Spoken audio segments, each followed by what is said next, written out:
Les maladies rares sont spécifiques en plus d'une maladie qui serait plutôt connue ou une maladie chronique ou un handicap, puisqu'il y a en moyenne 4 ans d'errance de diagnostic. S'il y a l'errance médicale, il y a aussi l'errance médico-sociale.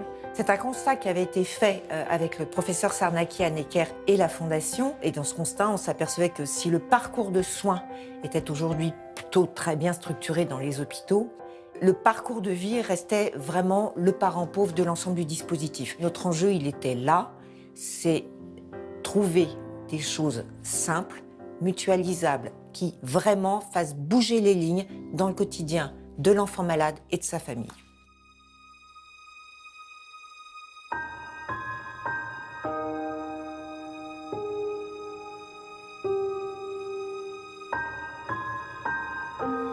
Le rôle de l'assistante sociale est évidemment pas de faire à la place de la personne, de la famille, mais de développer son pouvoir d'agir. Toutes ces démarches administratives, ça demande de l'énergie, en plus de gérer le quotidien avec son enfant qui est atteint de maladies rares. Nous, on a du mal à se projeter pour dans 1 mois, 6 mois, etc. Et de devoir se dire, OK, maintenant, Léana, comment ça va se passer?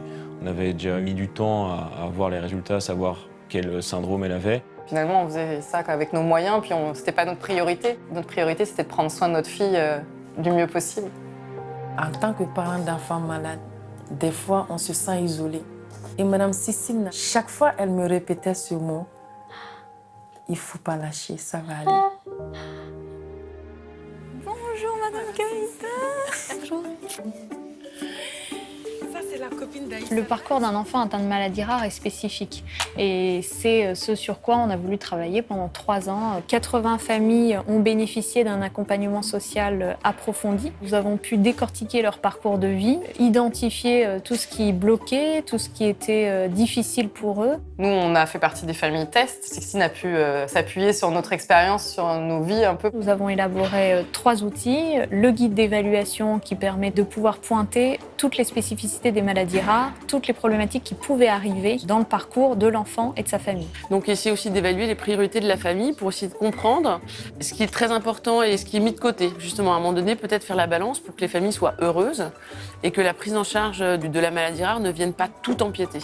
Un carnet de liaison qui coordonne l'ensemble des professionnels. C'est la première fois qu'on a un tel document qui rassemble tous les intervenants et ça fait le lien évidemment pour nous les professionnels quand ils reviennent nous voir. Le renouvellement est l'année prochaine, on peut le faire dès maintenant. Et ensuite le tutoriel projet de vie qui permet de remplir le dossier d'allocation d'éducation de l'enfant handicapé pour une reconnaissance de handicap et avoir les aides appropriées. C'est un tutoriel que j'ai partagé aussi sur les réseaux sociaux et j'ai des retours très très positifs des mamans ou parents d'enfants porteurs de handicap. Nous avons pu avoir des réponses aux demandes prioritaires des familles. Pour Madame Keïta, c'est un logement social adapté. Et puis la famille Perrouot, c'est l'aide animalière pour obtenir un handi-chien. Ça fait 2 ans qu'on a Joggy, donc le handi-chien de Léana, et il l'aide au quotidien, c'est son binôme. Même à Necker, d'ailleurs, il y a plusieurs médecins ou quand on croise du personnel qui nous disent « Ah bah c'est la petite fille au chien en fait ». Maintenant elle est connue comme ça, c'est un peu son surnom à Necker. Le chien, il a permis d'apporter un vrai lien social. C'est vrai que le regard des gens, il a changé. Et puis au quotidien, il l'apaise à l'hôpital.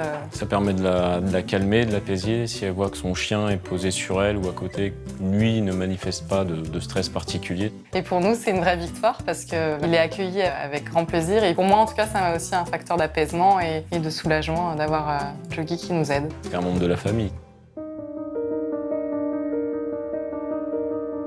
Avant d'arriver ici, je vivais dans des conditions très très difficiles, dans une pièce de 13 mètres carrés. Ça a changé notre mode de vie parce qu'on était avec le 115 depuis le 21 juillet 2010.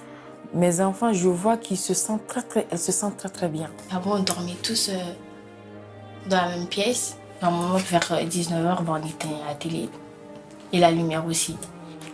Parce qu'Aïssata, avec sa maladie, quand il prend ses médicaments le soir, la mycopakine, il ne faut pas de lumière. Parce que quand elle dort, ça peut l'agiter. Elle commence à pleurer, crier. Il ne faut pas que son sommeil soit perturbé. Donc on éteint tout. La torche. Je viens d'étudier avec ça. Elle continue des fois jusqu'à 23h. Et là, le fait qu'elle ait sa chambre, la lumière reste allumée. Je dors bien. Des fois, le week-end, ma première fille, Oulimatou, elle vient chercher Aïssata, elle l'amène dans sa chambre.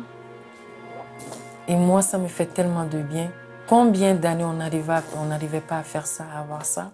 Des fois, on écoute du Maître Gims ensemble. Elle aime ça, hein?